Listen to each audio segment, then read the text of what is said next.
প্রিয় নবম ও দশম শ্রেণীর শিক্ষার্থী বন্ধুরা, আজকের ইংরেজি লেসনে লার্নিং হাইভের পক্ষ থেকে স্বাগতম। আজকের লেসনে আমরা নবম ও দশম শ্রেণীর ইংলিশ ফর টুডের unit 2 lesson 4 the wheel of cyclone পাঠ্যের অনুশীলনী C1 how journalist report news অর্থাৎ সাংবাদিকরা কিভাবে সংবাদ প্রতিবেদন করেন এটি নিয়ে আলোচনা করব। আমরা দ্য হুইল অফ সাইক্লোন পাঠ্যটি পূর্বের লেসনে অনুবাদ করে পড়ে বুঝে নিয়েছি। লার্নিং হাইভ ইউটিউব চ্যানেলে গিয়ে তোমরা সেই পাঠ্যটির ভিডিও দেখে নিতে পারো। শিক্ষার্থী বন্ধুরা, আজকের এই লেসনটি তোমাদের কাজে আসলে লার্নিং হাইভ চ্যানেলটি লাইক এবং শেয়ার করতে ভুলো না। আশা করছি লার্নিং হাইভ চ্যানেলটি সাবস্ক্রাইব করে তোমরা আমাদের সাথেই থাকবে। আর আজকের এই লেসন নিয়ে যদি কোনো প্রশ্ন, মন্তব্য কিংবা পরামর্শ থাকে তাহলে এই ভিডিওর কমেন্টে জানাতে পারো।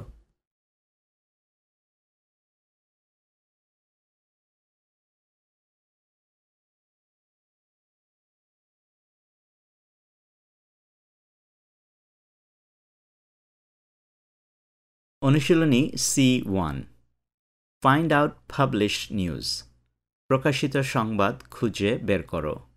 অ্যাবাউট ন্যাচারাল ক্যালামিটি প্রাকৃতিক দুর্যোগ সম্পর্কে ইন বাংলাদেশ বাংলাদেশের and bring that paper cutting to class এবং সেই কাগজের কাটিংটি ক্লাসে নিয়ে আসো। Discuss in groups of 4 classmates চারজনের একটি সহপাঠীর দল গঠন করে আলোচনা করো।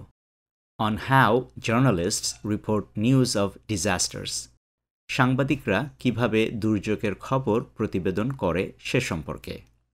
আজকের লেসনটি আলোচনা করতে হলে আমাদেরকে পত্রিকা কিংবা ম্যাগাজিন থেকে প্রাকৃতিক দুর্যোগ নিয়ে লেখা একটি আর্টিকেলের প্রয়োজন হবে। আর্টিকেলটি হতে পারে ইংরেজিতে কিংবা বাংলায়। আমরা প্রথম আলোর ওয়েবসাইট থেকে এরকম একটি নিবন্ধ বেছে নিয়ে আজকের লেসনটি আলোচনা করব।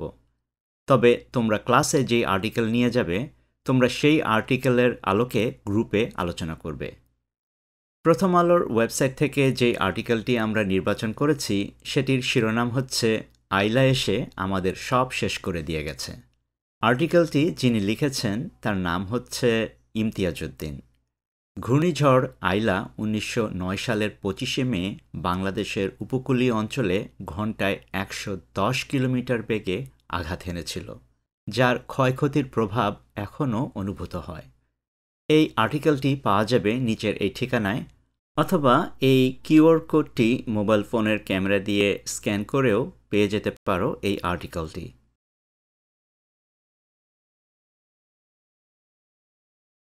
এবার অনুশীলনীর নির্দেশ অনুযায়ী আমরা চারজন সহপাঠীর একটি কাল্পনিক দল গঠন করে এই আর্টিকেলটি বিশ্লেষণ করব। এই দলে আছে উর্মি, লুনা, অরুণ এবং ওমর। আর্টিকেলটির শিরোনাম হচ্ছে আইলা এসে আমাদের সব শেষ করে দিয়ে গেছে। সেদিন সকাল থেকে মেঘাচ্ছন্ন আকাশ ছিল। গুমট আবহাওয়ায় একটি গাছের পাতাও নড়ছিল না। প্রতিদিনের মতো মাছের ঘেরে কাজ করছিলাম। দুপুর 12টার দিকে হঠাৎ 10 থেকে 12 ফুট উঁচু পানির ঢেউ এসে লণ্ডভণ্ড করে দিল সব। সেদিন সেই পানির মধ্যে থেকে কিভাবে যে বেঁচে গেছি তা একমাত্র ভগবান জানেন। 14 বছর আগের ঘূর্ণিঝড় আইলার দুঃসহ স্মৃতিচারণা করে কথাগুলো বলছিলেন খুলনার উপকূলীয় উপজেলা কয়রার মহারাজপুর ইউনিয়নের মঠবাড়ি গ্রামের বাসিন্দা রঞ্জিত মণ্ডল। 2009 সালের 25শে মের কথা মনে পড়লে এখনও আঁতকে ওঠেন তিনি। রঞ্জিত মণ্ডল আঙ্গুল তুলে দেখিয়ে বললেন, এই যে শাকবাড়িয়া নদীর ঢেউ দেখছেন, এখানেই ছিল আমার ঘর। কাজকর্ম করে তখন ভালোই দিন কাটছিল। আইলা এসে আমাদের সব শেষ করে দিয়ে গেছে। আমার পৈতৃক ভিটার জমি এখনও বাঁধের বাইরে। 14 বছর পার হয়ে গেছে, এখনও সেখানে প্রতিদিন জোয়ার ভাটা চলছে। আগের বেড়িবাঁধের জায়গায় বাঁধ নির্মাণ না হওয়ায় সেই জমি আর উদ্ধার হয়নি। বর্তমানে রিং বাঁধের পাশের ঢালে ঘর করে বসবাস করছি। শিক্ষার্থী বন্ধুরা, আমরা ফেসবুকে একটি গ্রুপ খুলেছি যার নাম হাইভ হাব। এই গ্রুপের উদ্দেশ্য তোমাদের পড়াশোনা নিয়ে আলোচনা করা। তোমরা যারা ইচ্ছুক এই গ্রুপে যোগ দিতে পারো। গ্রুপটির URL হচ্ছে facebook.com/groups/HiveHub group। আর্টিকেলের শুরুর এই অংশটি পড়ে উর্মি ঘূর্ণিঝড়ে ক্ষতিগ্রস্তদের প্রতি যে সমবেদনা জানানো হচ্ছে সেটি লক্ষ্য করেছে। উর্মি বলছে, I noticed that, আমি লক্ষ্য করেছি যে The article begins with first-hand descriptions.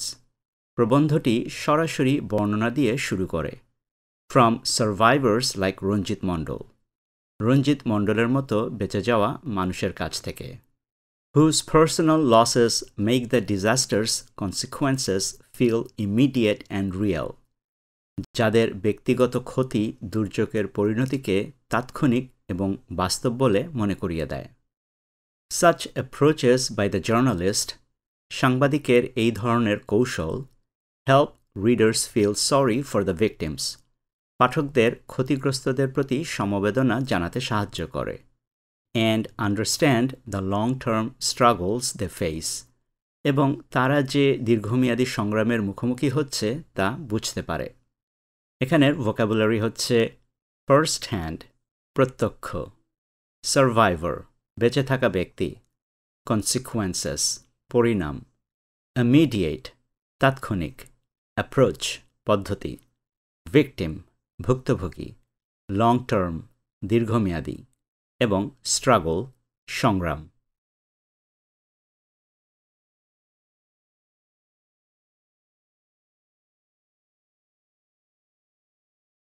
এবার লুনার পালা।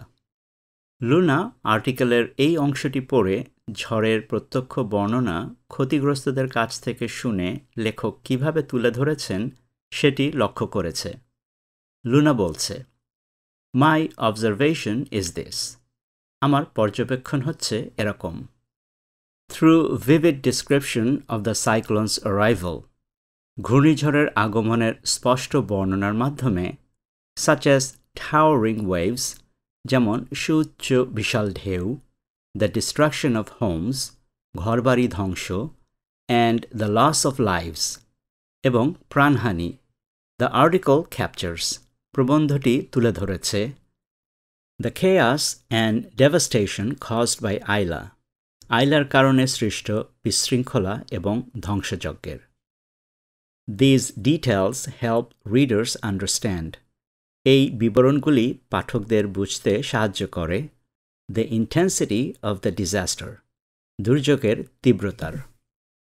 এখানের ভোক্যাবুলারি হচ্ছে ভিভিড, স্পষ্ট বা উজ্জ্বল, অ্যারাইভাল, আগমন, টাওয়ারিং, সুউচ্চ বা বিশাল, ডিস্ট্রাকশন, ধ্বংস, ক্যাপচার, ধারণ করা, খেয়াস, বিশৃঙ্খলা, ডেভাস্টেশন, ধ্বংসযজ্ঞ, এবং ইন্টেন্সিটি, তীব্রতা।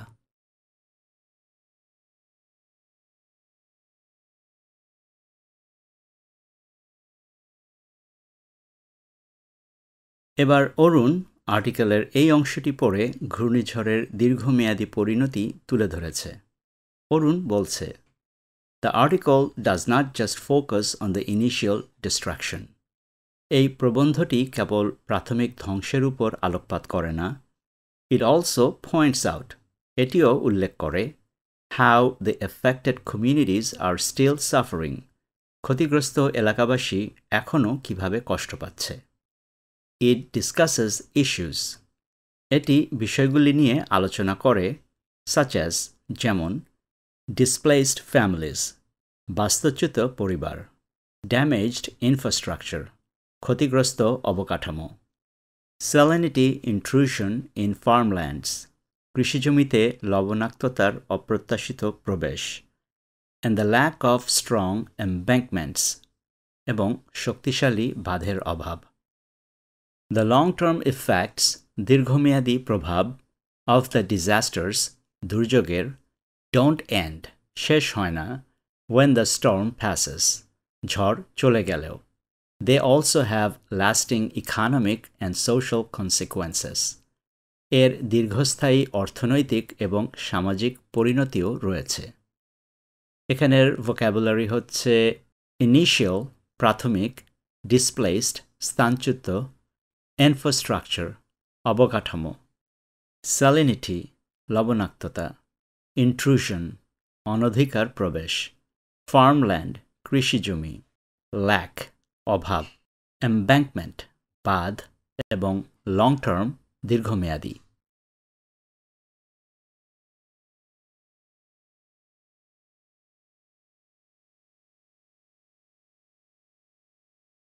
ওমর আর্টিকেলের এই অংশটি পর্যবেক্ষণ করে দুর্যোগ মোকাবেলায় স্থানীয় সরকারের পরিকল্পনার ব্যর্থতার কথা তুলে ধরেছে। ওমর বলছে, I noticed that আমি লক্ষ্য করেছি যে দ্য জার্নালিস্ট ইনক্লুডস সাংবাদিকটি তুলে ধরেছেন voices from local community leaders স্থানীয় সম্প্রদায়ের নেতাদের দাবি।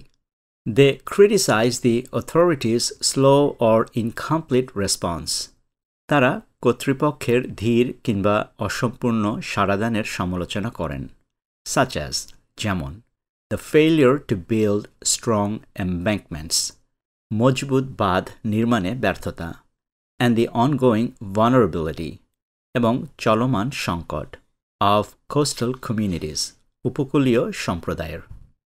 এখানের ভোক্যাবুলারি হচ্ছে কমিউনিটি সম্প্রদায়, অথরিটি কর্তৃপক্ষ, ইনকমপ্লিট অসম্পূর্ণ, রেসপন্স সাড়া, অনগোয়িং চলমান, ভালনারেবিলিটি দুর্বলতা এবং কোস্টাল উপকূলীয়।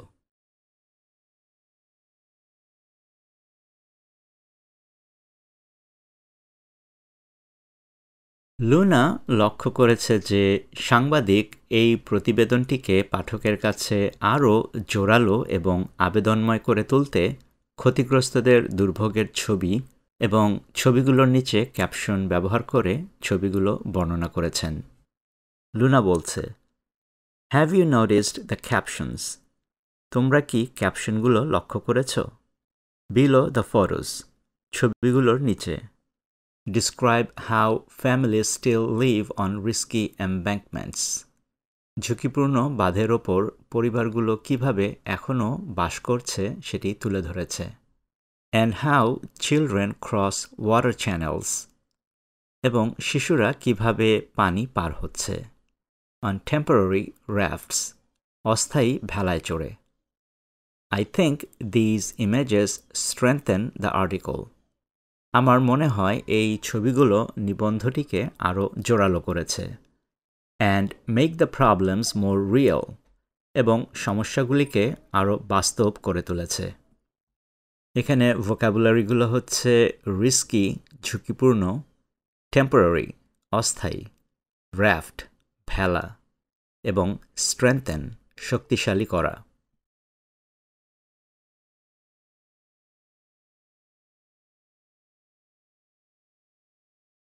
উর্মি লক্ষ্য করেছে যে সাংবাদিক এই আর্টিকেলে দুর্যোগ মোকাবেলায় স্থানীয় এবং বিশেষজ্ঞদের দাবিও তুলে ধরেছেন। উর্মি বলছে, গ্রেট অবজারভেশন লুনা সুন্দর পর্যবেক্ষণ লুনা।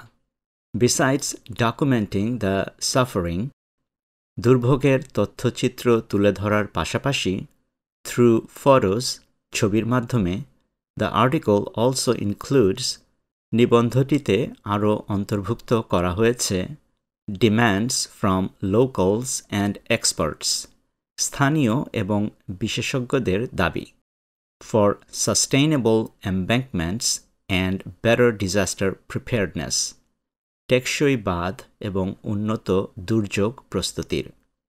বাই ডুইং সো এরকম করার মাধ্যমে ইট ডিরেক্টস দি অ্যাটেনশন এটি দৃষ্টি আকর্ষণ করে টু দ্য গভর্নমেন্ট সরকারের প্রতি।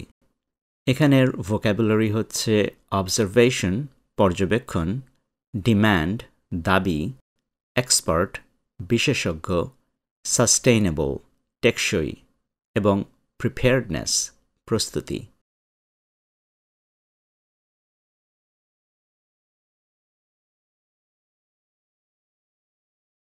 এতক্ষণ আমরা আলোচনা করলাম কিভাবে একটি দুর্যোগের প্রতিবেদন নিয়ে ক্লাসে দলীয়ভাবে আলোচনা করতে হয়। আমরা আজকের আলোচনাটি শেষ করতে পারি এভাবে। ডিজাস্টার জার্নালিজম দুর্যোগ নিয়ে সাংবাদিকতা। as seen in this report, এই প্রতিবেদনে দেখা যাচ্ছে, is not just about reporting an event, শুধুমাত্র একটি ঘটনা নিয়ে প্রতিবেদন করার জন্য নয়। It's about ensuring that, এটা নিশ্চিত করে যে we do not forget the survivors, যারা বেঁচে আছেন আমরা যেন তাদের ভুলে না যাই। It gives them, the survivors, a voice. এটি তাদের, অর্থাৎ যারা বেঁচে আছেন তাদের একটি কণ্ঠস্বর দেয়। Exposes ongoing vulnerabilities, চলমান দুর্বলতাগুলি উন্মোচিত করে। And pushes for long-term solutions, এবং দীর্ঘমেয়াদী সমাধানের জন্য চাপ প্রয়োগ করে। এখানের ভোক্যাবুলারি হচ্ছে এক্সপোজ, উন্মোচিত করা, এবং vulnerability, দুর্বলতা।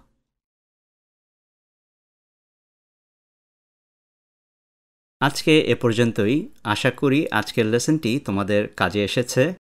আমরা আগামী লেসনে এই ইউনিটের বাকি অনুশীলনীগুলো নিয়ে হাজির হব।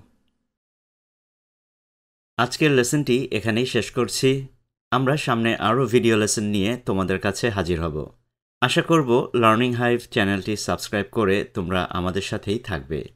আর আজকের এই লেসনটি নিয়ে যদি তোমাদের কোনো প্রশ্ন, মন্তব্য বা পরামর্শ থাকে তাহলে এই ভিডিওর কমেন্টে আমাদেরকে জানাতে পারো। আবারও দেখা হবে সামনের লেসনে। Thanks for watching.